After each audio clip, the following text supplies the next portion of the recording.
এই সরকারের আমলে কি আপনি পুরো সাজাটা পার হওয়ার পরে পার হলেন? এই সরকার পরিবর্তন হইল বলে আসলেন, আপনি আপনার প্রভাব খাটিয়ে বের হলেন।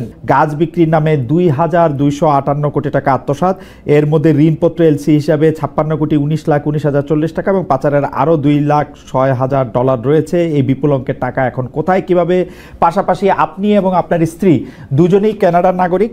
আপনারা যদি আপনার স্ত্রীর যদি জামিন হলে আপনারা আবার কানাডায় চলে যাবেন কিনা, রফিক ভাই?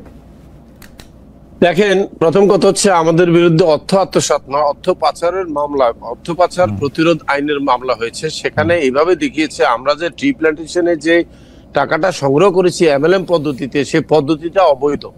তাই সেই পদ্ধতিতে যত অর্থ আমরা গ্রহণ করেছি সব অবৈধ অর্থ হওয়ার কারণে আমরা যত জায়গায় বিভিন্ন কোম্পানিতে আমরা বিনিয়োগ করেছি, আমরা বেতন নিয়েছি, আমরা কর্মচারীদেরকে বেতন দিয়েছি, বহু লোকের কমিশন দিয়েছি। বিশেষ করে এখানে 733 কোটি টাকার উপরে কমিশন দেওয়া হয়েছে বিনিয়োগকারীদেরকে।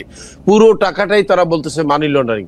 আমি কিন্তু 410 কোটি টাকা এনবিআর কে ট্যাক্স দিয়েছি, এটাও মানি লন্ডারিং। খেয়াল করতে হবে আপনাকে, এখানে কোনো টাকা আত্মসাৎ হয় না। আমাদের কোনো পরিচালকে আত্মসাৎ করেছে মর্মে আমাদের অ্যাকাউন্টে টাকা গিয়েছে, এটা দুদক প্রমাণ করতে ব্যর্থ হয়েছে, এটা হয়নি।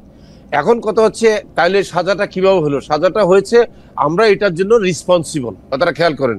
আমরা এমএলএম পদ্ধতিতে এই ব্যবসাটা চালিয়েছি। এখন এমএলএম পদ্ধতি কি সেখানে বলতে চাইছে দুদকের উকিল যে এমএলএম পদ্ধতি তৎকালীন সময় অবৈধ পদ্ধতি ছিল। এবং এখানে কিন্তু জজ সাহেবের সামনে আমাদের যে এসানোলক সমাজে আমাদের বিজ্ঞ আইনজীবী উনি বলেছেন তৎকালীন সময় যে এমএলএম অবৈধ ছিল এই মর্মে আপনাদের কোনো নথিপত্র আছে কিনা, বলে নাই। তাহলে শুনেন এখন সাক্ষী কি বলতেছে, বাদী। উনি বলতেছে উনি ম্যাথামেটিক্সে ইউনিভার্সিটি থেকে মাস্টার্স করেছেন, উনি ওনার জ্ঞান দিয়ে বুঝছেন যে এমএলএম একটা অবৈধ ব্যবসা। এ হচ্ছে ওনার উত্তর। আপনি বলবেন যে আমি এটা সত্য মিথ্যা বলতেছি, প্রমাণ কি? জাস্ট উনি কি বলেছে, ওনার টেস্টিফাই যে জিনিসটা প্রিন্টেড আছে, উনি তো সাক্ষী দিয়েছেন, এটাতে সব কম্পোজ হয়েছে। আপনি এগুলার কপি দেখেন, আপনারা দেখবেন হাস্যকর উত্তর দিয়েছে। তো এইখানে কিন্তু আমাদের বিরুদ্ধে কোনো কিছু অর্থ আত্মসাতের প্রচার বা হয়নি, প্রমাণ হয়নি। যেটার জন্য আমাদেরকে সাজা দিয়েছে, আমার বউয়ের অ্যাকাউন্টে কোনো টাকা যায়নি, আমার অ্যাকাউন্টে যায়নি। তাইলে কিভাবে সাজা দিল? বাংলাদেশ ব্যাংক একটা রিপোর্ট দিয়েছে যে আমি এবং আমার ওয়াইফের অ্যাকাউন্টে 11 বছরে টোটাল যৌথ অ্যাকাউন্টে 81 কোটি টাকা লেনদেন হয়েছে, কথাটা খেয়াল করেন। সেখান থেকে আমরা 71 কোটি টাকা উঠিয়ে খরচ করেছি, আর 9 কোটি টাকা স্থিতি আছে।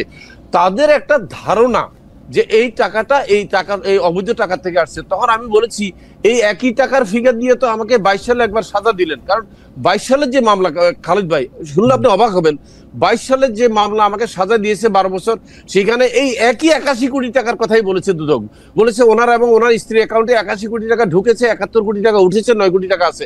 অদ্ভুত ব্যাপার হলো একই ঘটনা দিয়ে দ্বিতীয়বার মামলা করেছে। যে কারণে হাইকোর্টে যখন আমি 2016 সালে যখন প্রাথমিক জামিনটা পাই, সেখানে রুহুল কুদ্দুস সাহেব পরিষ্কার লিখছে যে আমি লক্ষ্য করেছি যে এইখানে দুইটি মামলাতে একই মানি ফিগার উল্লেখ করা হয়েছে। যদি একই মানি ফিগার হয়ে থাকে তাহলে একই অভিযোগের জন্য দুইটা মামলা পাশাপাশি চলতে পারে না, সুতরাং তাদের জামিন দেওয়া হলো। এইভাবে কিন্তু আমাদেরকে 2016 সালে জামিন দিয়েছিল হাইকোর্ট, কিন্তু দুদক প্রভাব খাটিয়ে সে জামিনকে তারা করেছে, বাতিল করেছে এবং নতুন করে একটা আমাদের বিরুদ্ধে রায় করিয়েছে। আমরা যেন হ্যাঁ বলেন।